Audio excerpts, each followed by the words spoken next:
ان الصلاۃ تنہی عن الفحشاء والمنکر، یقیناً نماز روکتی ہے فحشاء سے اور منکر سے۔ یہ عام طور پر لوگوں کے ذہن میں رہتا ہے کہ صاحب یہ نماز ہم بھی پڑھتے ہیں، لیکن نماز کے ساتھ لوگ 420 بھی کرتے ہیں، نماز بھی پڑھتے ہیں جھوٹ بھی بولتے ہیں، نماز بھی پڑھتے ہیں بلیک مارکیٹنگ بھی کرتے ہیں، نماز بھی پڑھتے ہیں یہ بھی کرتے ہیں۔ یہ ہے ہمارے معاشرے کا اور نوجوان نسل میں جو ابا اور جو بغاوت پیدا ہوئی ہے دین سے، میں بربلا یہ کہتا ہوں کہ یہ ان مذہبی لوگوں کا رد عمل بھی ہے جنہیں وہ اپنی آنکھوں سے دیکھتے ہیں کہ ہمارے ابا جان نماز میں تو بڑے پکے ہیں، لیکن اتنے ہی پکے جو ہیں وہ دکان پر جھوٹ بولنے میں بھی ہیں۔ ظاہر بات ہے کہ بیٹے سے تو چھپی ہوئی بات نہیں ہے، آپ کسی سے چھپا لیں گے، آپ کی بیوی سے تو آپ کی کمزوریاں جو ہیں وہ چھپی ہوئی نہیں ہے، آپ کے گھر والوں سے، آپ کی اولاد سے تو چھپی ہوئی نہیں ہے کہ نماز میں بھی پڑے پکے ہیں، جھوٹ بولنے میں بھی پکے ہیں۔ ظاہر بات ہے کہ اس کی طبیعت، نوجوان جو ہے اس کا معاملہ یہ ہوتا ہے کہ وہ ان چیزوں پر غور کرتا ہے، چاہے اگر سعادت مند ہے آپ کے سامنے بولتا نہیں لیکن آپ کو دیکھ تو رہا ہے، اس کا ایک اثر وہ قبول کرتا ہے اور وہ سمجھتا ہے کہ نماز بیکار ہے، فائدہ کیا اس کا۔ اگر نماز کے ساتھ یہ بھی ہے، اگر نماز کے ساتھ سنگ دلی بھی ہے، ایک غریب آدمی کو دیکھ کر آپ کا دل نہیں پسیجا،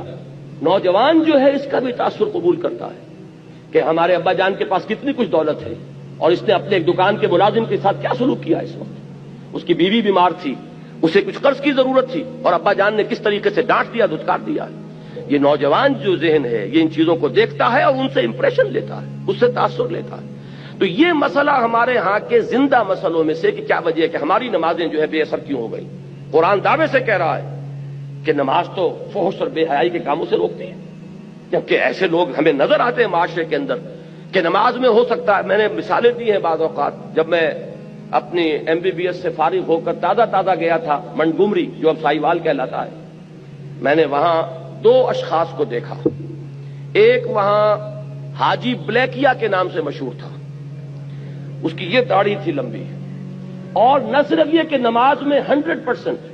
بلکہ وہ خاصا آسودہ حال کھاتا پیتا آدمی تھا، اس کے پاس ڈپو تھے اور ڈپو ہی میں بلیک ہوتی تھی، تو وہ اذان بھی خود جا کر دیتا تھا، 5 وقت کی اذان وہ شخص دیتا تھا۔ یعنی جہاں تک عبادت کا تعلق ہے، یہ ایک صاحب ساہیوال کے بیٹھے ہوئے سر ہلا رہے ہیں،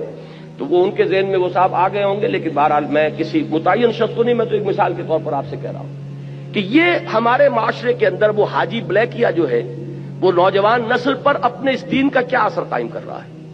اور اس کے ساتھ ہی بالکل پیرلل ایک حاجی رشوت تھے، وہاں وہ انکم ٹیکس کے اندر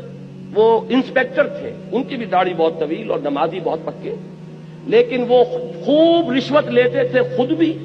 اور رشوتیں دلواتے تھے مسجدوں کو بھی، جا کے جب وہ کسی پارٹی کا گلا دباتے تھے تو اپنے لیے بھی کچھ لیتے تھے اور اللہ کو نہیں بھولتے تھے، اللہ کے گھر کے لیے بھی چندے لے لیتے تھے۔ یہ ہے ہمارے ہاں کی وہ دینداری کہ جس کی وجہ سے واقعہ یہ ہے کہ نوجوان نسل میں اگر دین سے دوری ہوئی ہے تو اس کے کچھ اسباب ہیں۔ اے باد صبا ہی ہمارے تست، یہ ہمارے اپنے کرتوت ہے کہ جس کی وجہ سے نوجوان نسل میں بغاوت پیدا ہوئی ہے۔ وہ کیوں ہے؟ وہ اسی وجہ سے ہے کہ یہ نماز رہ گئی رسم اذاں، روح بلالی نہ رہی، پوری زندگی کے ساتھ اس کی کوئی کوآرڈینیشن نہیں ہے، اس کی کوئی مطابقت نہیں ہے۔ زندگی میں جو کچھ امنگیں ہیں، ارادے ہیں، جو ویلیوز ان لائف، اس کا اس نماز کے ساتھ کوئی تعلق نہیں رہا۔ یہ ایک اپینڈکس ہے، یہ ایک ضمیمے کی حیثیت سے انسان کی زندگی کے اندر علیحدہ جڑی ہوئی شے ہے، اس کا اس کے اصل سیرت سے، اصل کردار سے کوئی تعلق نہیں۔ یہ وجہ ہے کہ یہ نماز وہ نماز نہیں ہے۔ ہمارا یہ حج 30 لاکھ افراد حج کر رہے ہوں، لیکن یہ کہ کوئی دنیا میں اس کا اثر، ہمارے ہاں سے اگر 1 لاکھ افراد حج کر کے آئیں تو کوئی 1% دیانتداری معاشرے میں ہر سال اگر بڑھے اس 30 یا 1 لاکھ افراد کے حج کرنے سے، تو آج 25 سال اور 40 سال 40واں شروع ہو چکا ہے،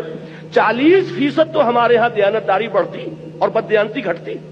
لیکن نہیں، معلوم ہوتا ہے کہ وہ جو کچھ ہے وہ سب ہے، نماز و روزہ و قربانی و حج